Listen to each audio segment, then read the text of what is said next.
you're doing that while trying to process grief. And it stays with you for months when everyone else is like, okay, it's time to move on a week after the death.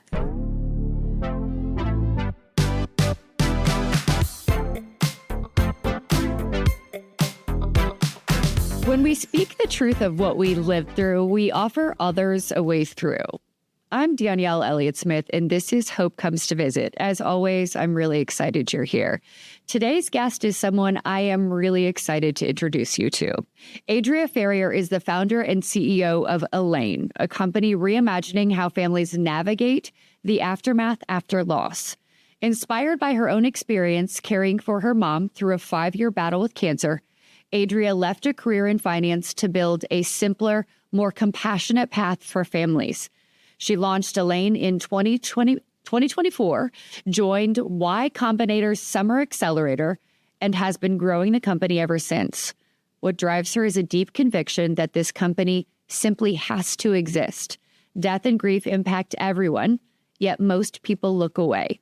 Her mission is to light the path forward so that families can face the hardest moments of life with clarity, dignity, and care. Let's take a quick moment to thank the people that support and sponsor the podcast. When life takes an unexpected turn, you deserve someone who will stand beside you.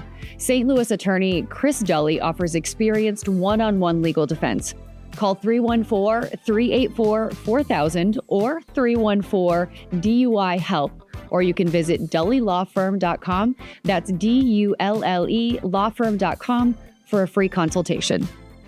Adria, thank you so very much for being here and for joining me on the podcast. Thank you, Danielle. I'm excited to have you and to have this conversation. I realize that it's a difficult topic that brings you here, but you have made something extraordinary out of your experience. Thank you. I really appreciate that. And I feel like we have so much to do. But even pausing to take stock of what we've done so far is really nice. Let's start by talking about your mom. I mean, I think that she's the genesis of this, right? So let's give her the place of honor in the conversation. Let's talk about her. Tell me about your mom. She was wonderful. I think, I've listened to some of your podcasts and you talk about grief and that there's no timeline. Mm-hmm. She passed away 3.5, almost 4 years ago, and I'm just starting to talk about her. So I guess my point is, if there are some tears, please forgive me. But Adria, if you have tears now or in 15 minutes or in 15 years, that's okay. I mean, if you've listened to the podcast, then you know that I firmly believe that we grieve in direct correlation to how we love, right? So it's okay to honor her that way, right? I think even knowing small bits and pieces about the work you're doing, I can only imagine how proud she is. Thank you. Well, she grew up in Hungary, so Eastern European. She's from a small village near the Ukrainian border, and she always wanted to be a doctor. And I think everything she did was really about paying it forward and helping people. And she told me the story that she found a dead rat in a basement once. She was 3, and she decided to dissect it and try and save it. I don't think she realized that dissecting it wouldn't save it, but she thought she could put it back together. And she was like, ever since then, I've wanted to be a doctor. In Hungary, it was a little bit hard for her to be a doctor. You had to have certain connections in the government and all of that. So she came out to the U.S. and became a nephrologist. So wow, yeah. At what age did she come to the U.S.? She was 29, so she didn't speak any English. And she came and she insisted that she could go to her residency. So she just showed up on day 1. She was like, I'm here. I'm here. I'd like to be a doctor. So yeah. I am on this path. Don't even think about stopping me. Yes, exactly. And they were in shock, but they said, okay, we'll let you stay for a couple of days. And she was, she became one of the top of her class, and the rest is history. So she really taught me early on that it doesn't matter how crazy the dream is or what you have to do in the moment, that you can, if you have a goal, you can just like really try and get there, and it's possible. So she mixed her brain and her compassion to succeed, something she has very clearly passed on to you. She's given a diagnosis, and it sounds like you did a lot to take care of her through that process. Yeah. That is not easy. Yeah. Yeah. It was a really, and that too, I think I'm still processing the weight of it, but in my early 20s, she was diagnosed with lung cancer, which we didn't, I think most people don't even consider that when if they're not feeling well. They think, oh, it must be something else. Like, I've never smoked. How could it be lung cancer? Right. But it's really common, actually. It's the number one cancer killer of women. And I didn't know any of that when she was diagnosed. I just, in my mind, I was like, oh, she's going to be fine. She always makes it through. And then, it was a hard 5.5-year battle. So I'm actually going to go to something you just said. So lung cancer is the number one cancer of lung killer of women. Okay. So that's not something I'd heard before. No, it's the number one cancer killer of women, more than breast, ovarian, and uterine combined each year. Is it really? Is there an origin for that? Because I know that we do always associate lung cancer and smoking, right? And since I wouldn't automatically assume that all women or most women smoke, therefore, I wouldn't correlate that. Is there a correlation? Is there a reason? Is there... You're asking the $1 million question. I mean, I think there's a number of reasons why it's so deadly. And one is this stigma that if you get lung cancer, it means you caused it to yourself because you were smoking, which has been really detrimental to finding new therapies in this type of cancer. And so that's the first one. And then second, they don't know why, but cancer in younger, so like under 60, non-smoking women is on the rise. And they think it could be hormonal, environmental, but it's really, if you look at the charts, they're pretty alarming. So yeah, any chance I get to just kind of tell people about it, love to talk about it. No, I mean, if there are questions that I don't ask you that you want to share about that particular piece of it, please do. I mean, I think I'd love to be a platform for that. So how old was your mom? She was 52. So I am 52. So she was 52 when she was diagnosed? Yes. Okay. Yes. All right. So she fought for 5.5 years, you said, yes? Yes. So she was 52. I think, and just illustrate more of the of the journey here.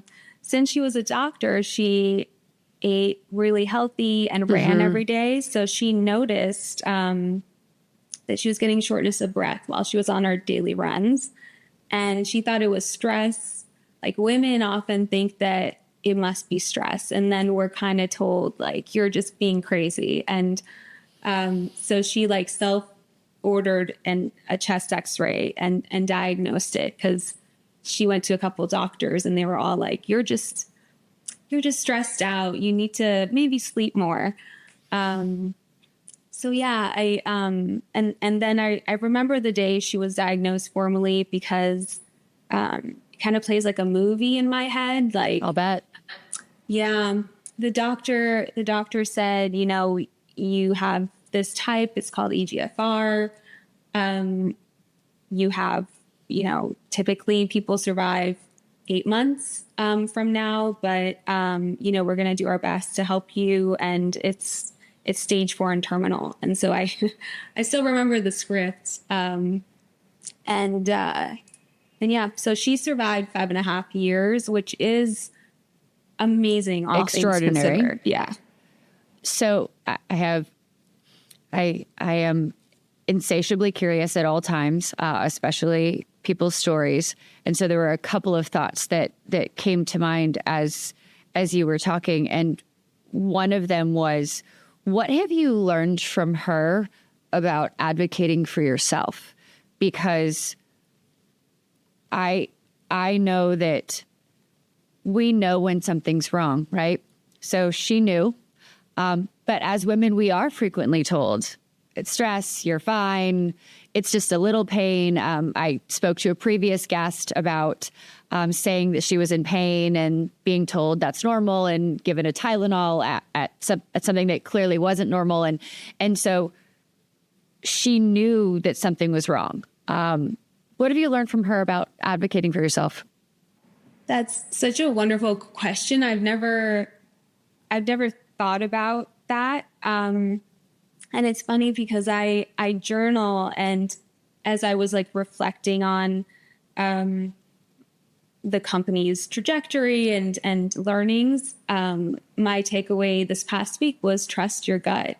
And I think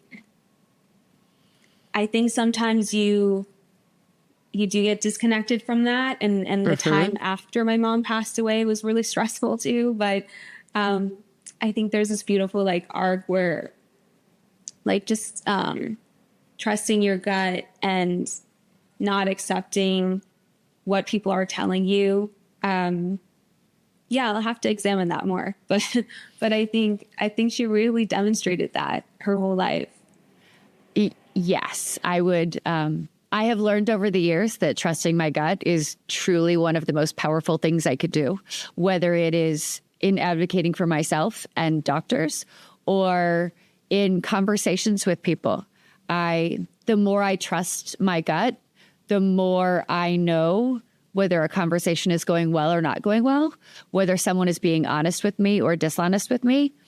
And I will even if I know someone is being dishonest with me and I try to push it and I give them an opportunity to clear the air, sometimes I'll let it go, but I will still allow myself permission to say, like it's going to come back around somehow, but I'll still allow myself to trust that inner knowing. I do believe that the more you trust that inner knowing, the stronger it gets, because you're telling yourself you're giving yourself that permission.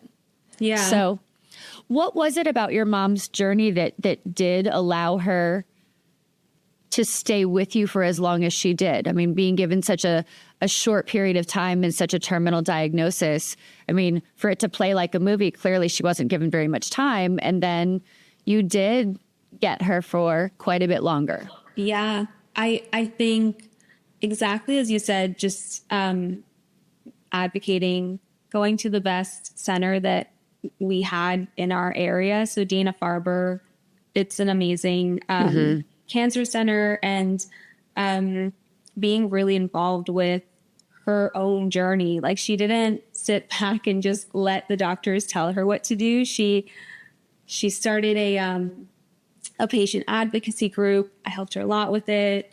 And pull together like thousands of lung cancer patients who are dealing with the same thing, and they would exchange notes, and they had a newsletter, or they still exist, and they've grown significantly. So I think it was being really hands-on, and then also she wanted to stay with us. Like she always told me, and no tears, but she always told me that she knew I would be okay. My little sister, I think, struggled. She was younger. So she did struggle with, understanding what was happening. And then I don't think it really hit her that my mom was actually going to die until she did pass away. And so there's all these dynamics, and I know she did stay as long as she could for us. Adria, I feel as though part of this process for you has part of the weight and the grief that you're carrying, not that you were carrying, but that you are carrying, is the desire to be stronger for other people. For your mom then, for your sister. What do you do for you to take care of you, to allow yourself to feel? You're asking all these questions I don't get asked very often. I think I think that's something I'm starting to work on and I'm starting to figure out, and kind of going to a point that I think that you had in one of your past episodes was that grief, it doesn't really have an end date and it kind of flows. And I've been kind of running so fast and so hard to stay ahead of it, and maybe not fully embrace it quite yet. And so, this is one of the first conversations I've had this in depth about that time. But yeah, I think it's starting to be more open with it is step one. And it's not that I've necessarily hidden it. It's always been part of my story, but of course, sometimes you share and people are like, oh my God, I feel so sorry for you. And then they try and go on with their day. And so, you don't want to disturb other people. But yeah, I'm figuring it out. Speak it out. I think that, so I think grief waits for us, right? I think it sits there and it's ready to be released when we're ready to release it. But it'll wait for you. And one of the biggest keys is having the right people to talk to.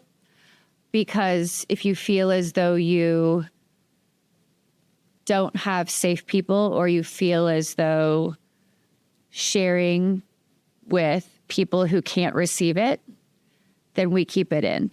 I'm an empath.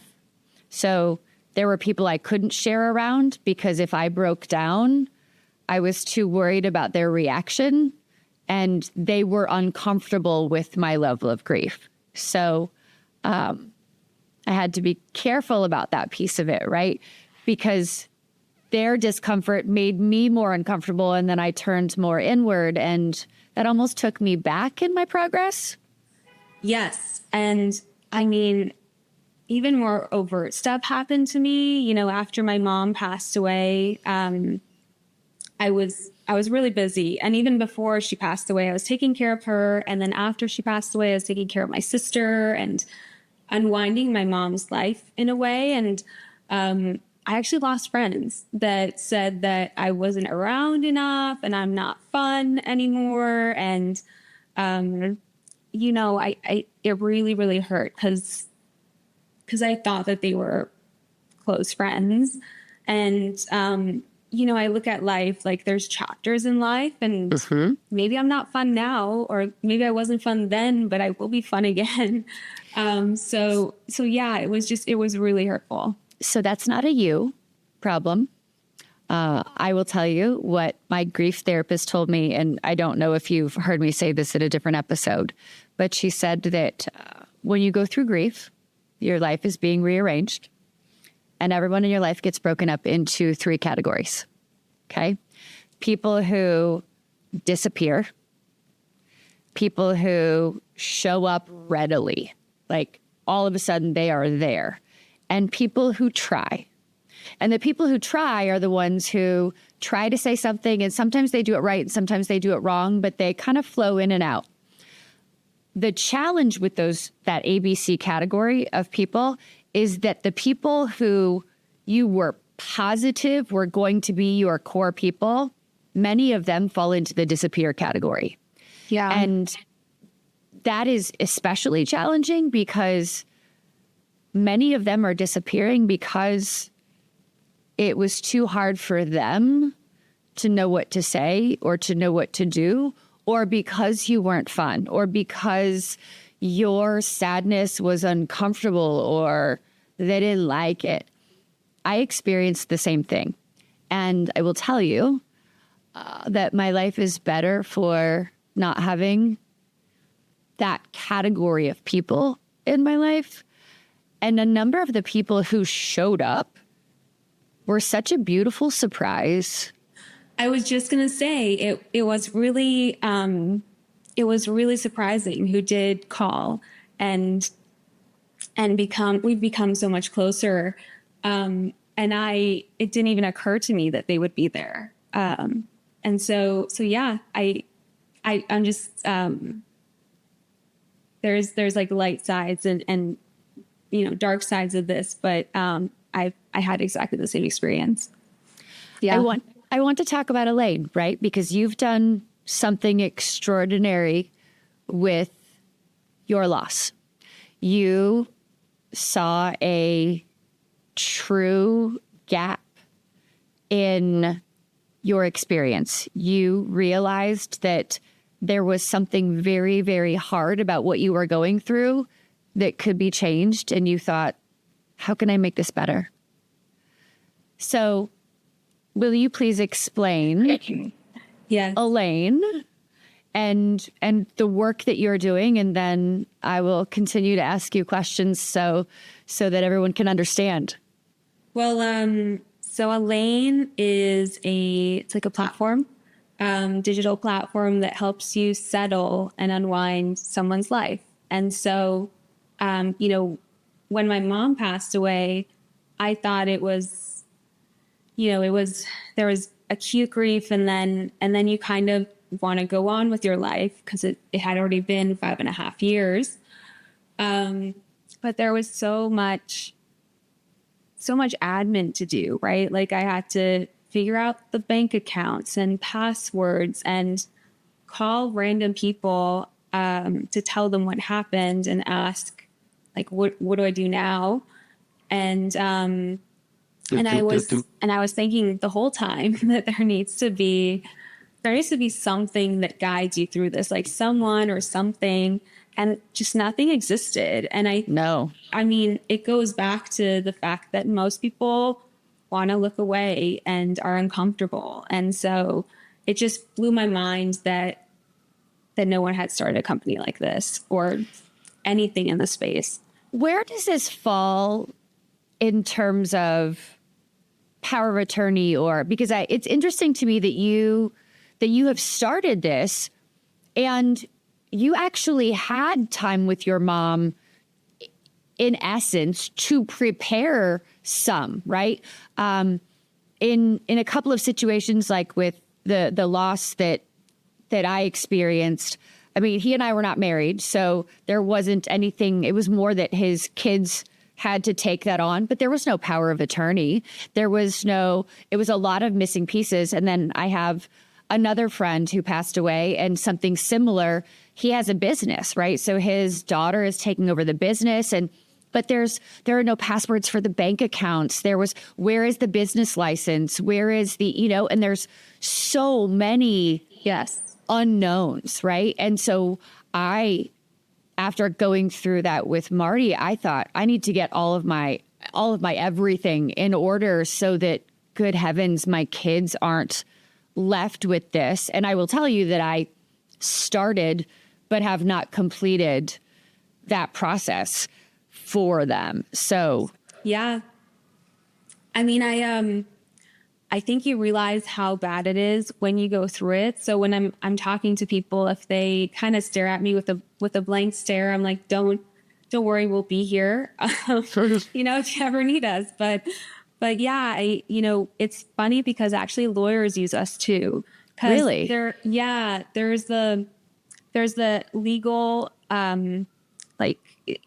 formal legal process of submitting documents to the court and going through probate. But there's so much in between that people don't have help with. Right.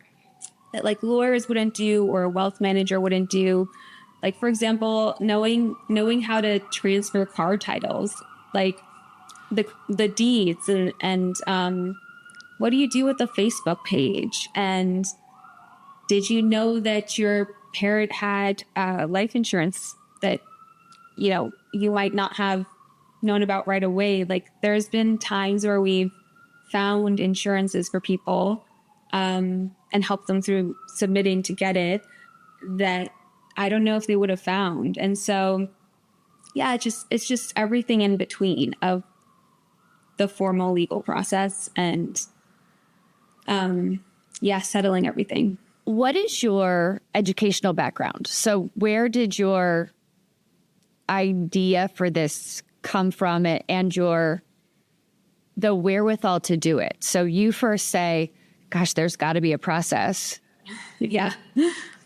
I don't have a background in this. And I consider myself almost a chameleon during my career. I started in finance. And then I covered different industries and ended up in rare disease investing, which I don't have a background in medicine. But I think you challenge yourself to keep learning. I'm the same way. Yeah. And then went to get my MBA and I just saw this problem and I was like, I love this quote, like, how do you eat an elephant? One bite at a time. Right. And so it's, we're still figuring so much out and automating so much. But I know our users, they appreciate any help. I've had grown men on Zooms crying and I've had them, a couple months later be like, I wouldn't have known what to do because my wife passed away and she did everything. And so, it's just, they're so grateful for any help. And I have really high standards, so I keep trying to make it better. And then that goes back to Y Combinator. It's a accelerator for tech companies. And I was like, if I'm going to do this, we're going to do it right. And have the best tech to make it the best experience. And it's like it's a 1% acceptance rate. And they let me in because they were like, we hear 20,000 ideas, pitches a year, and we've never heard this pitch. So why don't you try it? And so it's kind of like pulling in different ideas, trying to put one foot in front of the other. But usually I don't know. Like, I'm just making it up. See, I don't think you're making it up. I think you're being guided. That is another thing I had not ever considered before. I appreciate, yeah. I feel as though this is very much heart work for you, right? I feel as though this is, when you were talking about how you haven't quite dealt with your grief yet, I think that you are in bits and pieces, and I recognize that you feel as though you haven't had your full breakdown, maybe. But I think that in bits and pieces, you are channeling some of your mom's heart, and you're doing the work that is allowing you to alleviate some of the pain that other people are experiencing. Would you say that any of this feels even slightly healing for you? Yes, I would. And I've only kind of recently started opening this book, their chapter, of healing and looking backwards. And it is something I always tell my team is like, we will not cause any more stress. Like, we're here. I want people to come to us and feel comfort. And I do not want anyone to experience what I experienced. And so, as I see people going through this and having a better experience, it's so rewarding, more than anything I had done before. And that's what keeps me going every day. Adria, what piece are you trying to take away of the experience that you had? What piece are you trying to alleviate for people? So I always say that we're not a mental health company, but we allow you to focus on your mental health instead of stressing over all of the to-dos. Like, you don't have to call the insurance company. We can do it for you. Or you don't have to, call the utility company, because I'll tell you a little story. And I hear these stories all the time. Mm-hmm. I was trying to transfer about 4 months after my mom passed away, the utility account, gas and electric, over to my name. And the guy on the phone did not care what was going on and was like, our policy is that your mom would have had to write us a letter to allow you to take over the accounts. She no longer lives in the house. And so we're just going to shut the whole thing down. Like, we're not going to give you gas and electric. And that was one of my breakdowns on the phone with this guy. And I was just like, I don't understand how you can be so cold and heartless. Callous. And it's just callous. Yeah. And it's just re-traumatizing. Like, you have interactions like that all the time. And do they not normally have a policy for that? I mean, how does everyone not have a policy? Because honest to God, this happens every day. This is not an anomaly. No. Right? Like, it is. Unfortunately, we lose people. So yes. They don't. A lot of the processes and like SOPs that we've gathered, we have had to call the companies and work through it and kind of insist that they tell us what they would want someone to do, and then we kind of build it into our product. But yeah, I mean, a lot of banks don't even have it on their website. Companies don't, where, you have online accounts. They don't say what to do. 2 months ago, I went to Facebook just to check it, and the link to memorialize a page was down. And I mean, if you think of how many people are on Facebook, it's crazy that they wouldn't even maintain it. So yeah, I again, it's just like this whole culture of looking away when you're going through a really hard time. And the thing with this is that, you experience the death, that's traumatic, but this process lasts 18 months on average, and it takes 400 hours on average. And it's not like, so you're doing that while trying to process grief, and it stays with you for months when everyone else is like, okay, it's time to move on a week after the death. I know it is. I learned so much during that process. We have continued as a society to shorten the amount of time that we gift people to mourn, to grieve, to move on. It used to be, historically, women wore black for upwards of a year or two when someone passed away. And now we give someone 3 days off of work.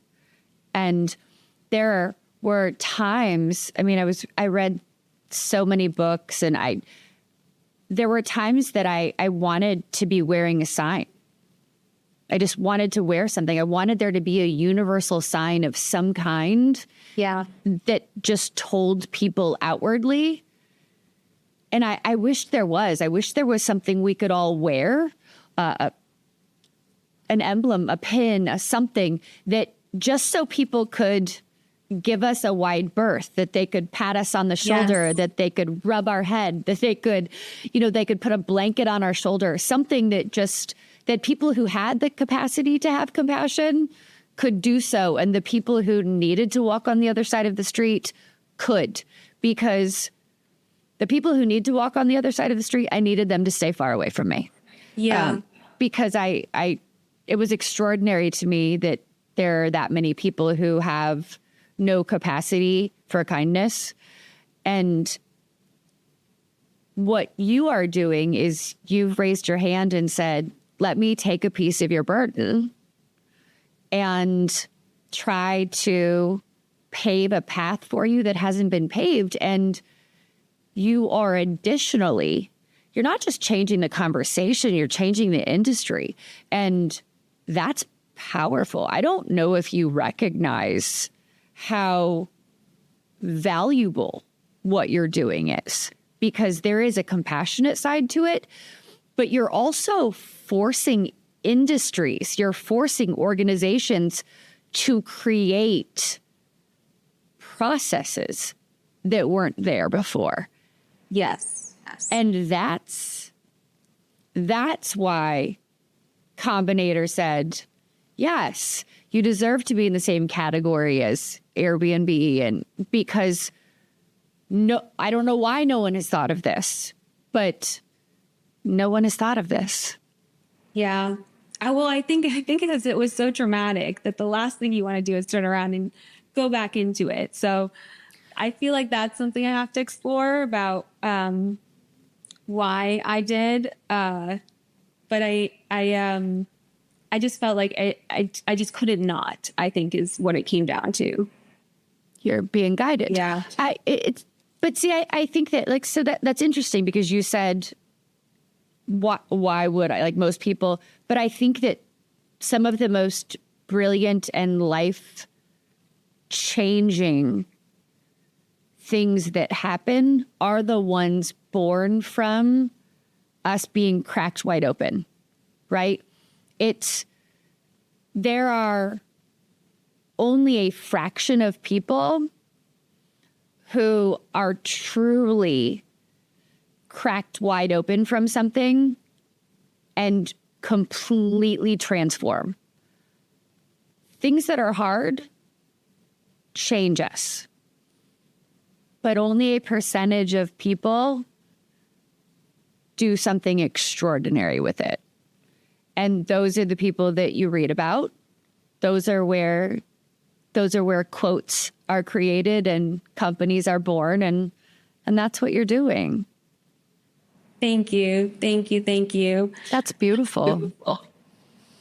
I was very aware of this actually when I was going through, taking care of my mom. Because I took time off work to care for her through hospice, and then she did it at home, and then she passed away, and then there was all this estate admin or even just life to unwind while taking care of my sister, and I had seen from my involvement in the cancer community that a lot of people struggle after it's done, and I just really did, I knew I had more to give. And so I did not want to, I didn't want to settle. So.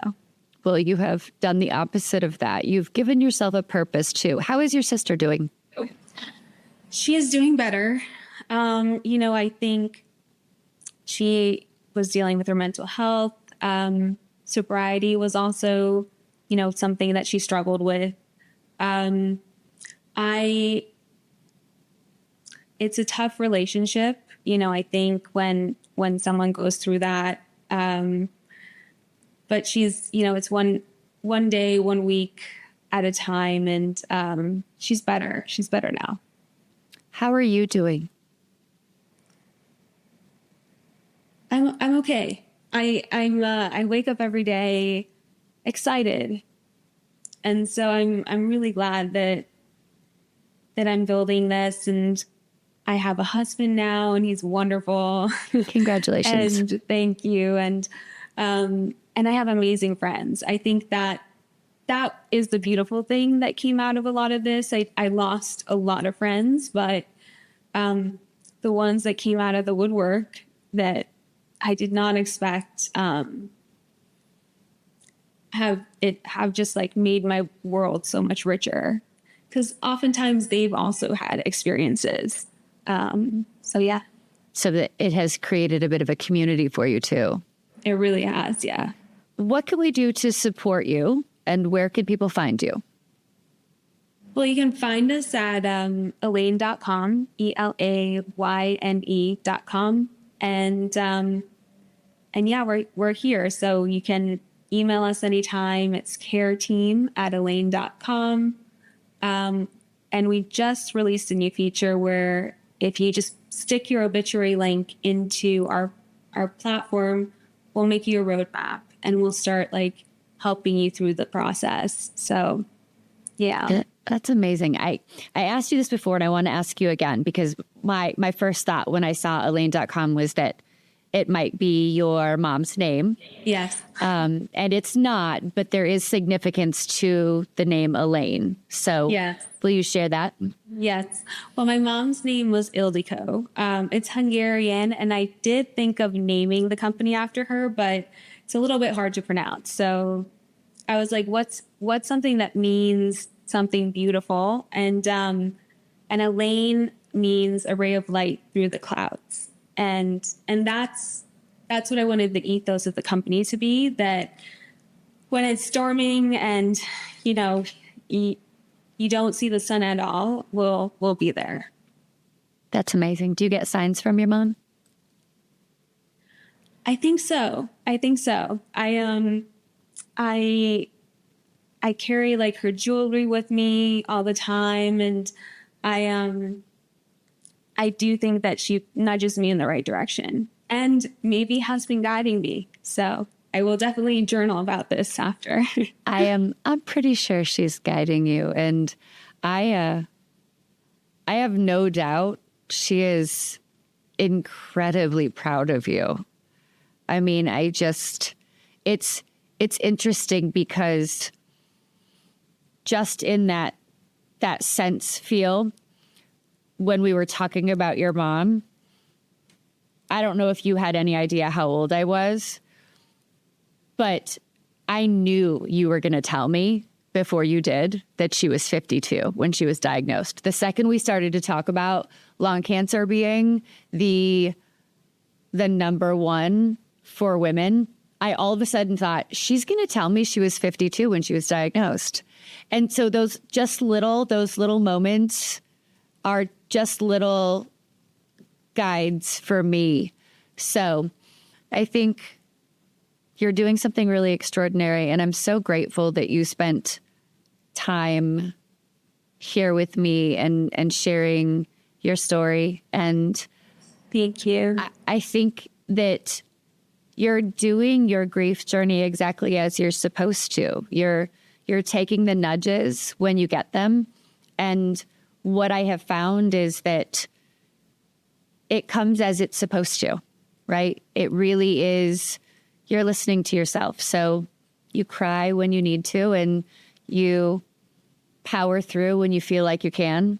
Mm-hmm. And Yeah. It sounds like you've been doing just that. Just make sure you continue to take time for you. Thank you. And this was such a wonderful conversation. I have so much to think about now, too. And I'm still learning and processing. And that's also something I did want people to know, because it's been almost 4 years now. And I still cry. So. And that's okay. It's okay. It's okay. Every time you cry, you're remembering her, you're thinking about her, you're honoring her, and you really are doing such beautiful justice for her and helping so many people. So thank you for the work you're doing. Thank you. And thank you for being here. And friends, thank you so much for joining us for another episode of Hope Comes to Visit. It is always such a joy to be here with you and to share this level of hope and light. And we hope that this hope that was visiting you today is some that hits you in the very right place in your heart, and that Adria's story and Elayne.com is a place that you'll be able to visit. And I hope that you'll be able to share the podcast. And until we see you and visit with you again next time, please take very good care of you. Thank you again for being here. Naturally, it's important to thank the people who support and sponsor the podcast. This episode is supported by Chris Dully, a trusted criminal defense attorney and friend of mine here in St. Louis, who believes in second chances and solid representation. Whether you're facing a DWI, felony, or traffic issue, Chris handles your case personally, with clarity, compassion, and over 15 years of experience. When things feel uncertain, it helps to have someone steady in your corner. Call 314-384-4000 or 314-DUI-HELP, or you can visit dullylawfirm.com to schedule your free consultation.